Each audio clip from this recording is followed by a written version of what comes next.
फसलों से संबंधित क्वेश्चन एग्जाम में हमेशा पूछे जाते हैं। रबी की फसल क्या है, खरीफ की फसल क्या है, जायद की फसल क्या है।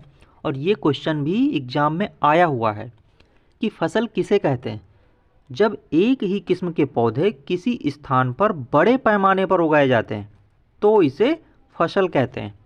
एग्जाम में क्वेश्चन आया था कि जब एक ही किस्म के पौधे किसी स्थान पर बड़े पैमाने पर उगाए जाते हैं तो इसे क्या कहते हैं।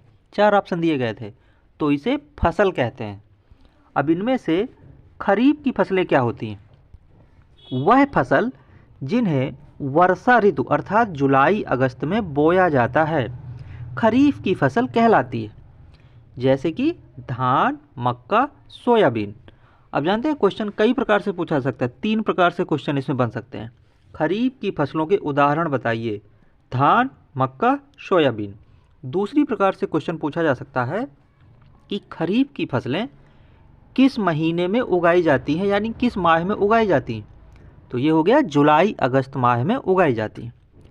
तीसरी प्रकार से क्वेश्चन पूछा जाएगा कि जुलाई अगस्त यानी कि वर्षा ऋतु में उगाई जाने वाली फसल कौन सी फसल कहलाती है। तो ये खरीफ की फसल कहलाती है। अगला है रबी की फसलें। शीत ऋतु यानी कि अक्टूबर नवंबर में उगाई जाने वाली फसलें रबी की फसलें कहलाती हैं, जैसे कि गेहूं, चना, मटर, सरसों, अलसी। ये सब क्या है? शीत ऋतु यानी कि अक्टूबर नवंबर में उगाई जाने वाली फसलें हैं ये। अगला है जायद की फसलें। जायद की फसलें क्या होती हैं? ग्रीष्म ऋतु यानी कि मार्च अप्रैल में उगाई जाने वाली जो फसलें होती हैं वो जायद की फसलें कहलाती हैं। खीरा, ककड़ी, तरबूज इनके उदाहरण हैं।